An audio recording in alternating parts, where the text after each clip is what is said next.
Coach Rafael Cadero came out and he confirmed that Mike Tyson, first off, is still in the gym and training, still on board with this comeback. And second, he expects him, this is Coach Cardero expects Tyson to fight in or around September.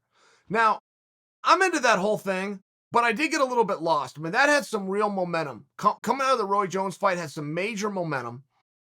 Evander supposedly had come back and they were just about to get that fight done. Buster Douglas inserts his name, right? I can't imagine Buster's in the gym like Evander and actually busting a sweat, which might make him more attractive to Iron Mike. But then it died off. I don't have any update in several months until Coach Cadero gave that interview, which I'm just a little bit confused why. And I didn't know it. I was glad for the update. If Mike does something, I want to watch. In all fairness, I do. Mike has surprised me in that he is the only one in this new wave of boxing that appears to actually want to do hard matches instead of big matches. I mean, getting there with Roy Jones isn't an easy experience. To get back in there with Evander Holyfield, I don't know. I mean, there's something nostalgic about that. I get that there's something silly and there's something weird. Sure, there's a lot of things that you could call it. There's also some nostalgia involved. That's a big fight. That's a big risk.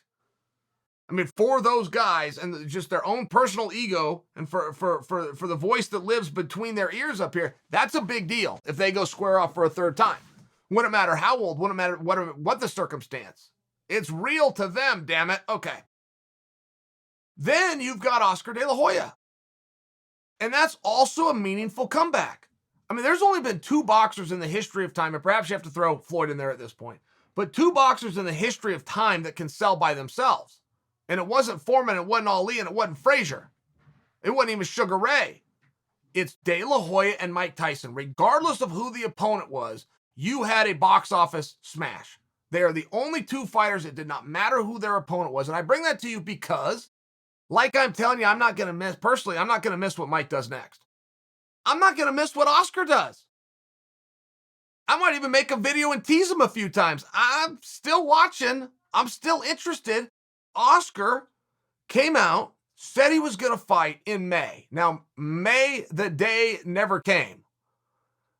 But then he came out and said he's going to fight in July. July's a few weeks away. It looks like Oscar's a liar. It looks like the power of the Golden Boy. The Golden Boy's got no power. Somebody else is making the decisions for him. Fine. Either way, I do believe that Oscar experiment is going to go on, and Oscar has given us a couple of details. Clue number one is, I would like to fight a name MMA guy. That's going around right now, right? That's the thing. Julio Cesar Chavez Jr. about to fight Anderson Silva. I mean, that's a thing that's going around. And there was a meaningful MMA guy that stepped forward and said, let's do it, which was Eddie Alvarez.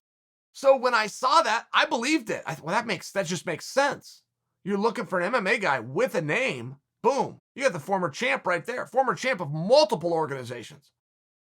And I don't know if that was a holdup with ONE FC, by the way, if Eddie wasn't available to do it. I don't know if they got this fight done and they just haven't announced it. But I don't know is the theme of my story right now. I don't know what's going on with Iron Mike. And I used to be in Mike's business every day. It was out there. It was easy to do. People were talking about him. I didn't even know he was still in the gym and getting workouts if Coach Cadero hadn't said that. This piece is not being made right now if Coach Cadero had not made his statement. So who are you training for and what are we training for and when are we training to do it are all things that an athlete is going to need to serve motivation. It looks as though September-ish. I don't know that Mike Tyson, back when he was Mike Tyson, was in the gym this far out from a fight.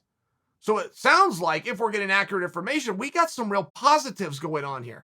I also got to give Mike a lot of credit for being one of the very few guys who goes and steps in there with real guys. Mike didn't really get in on this whole entertainment era gimmick.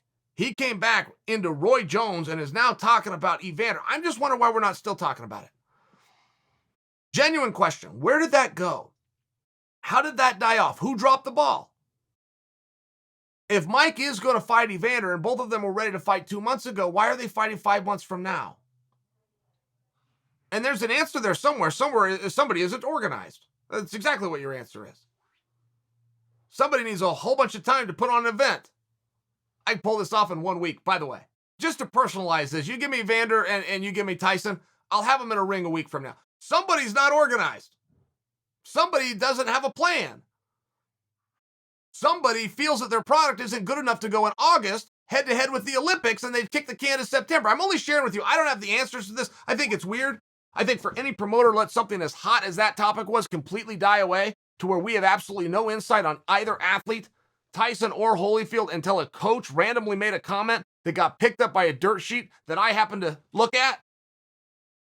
It's a miss. And to see Oscar, who used to have a hand in running the sport of boxing, not be able to get a fight for himself, where'd Oscar's power go? Who cut his balls off?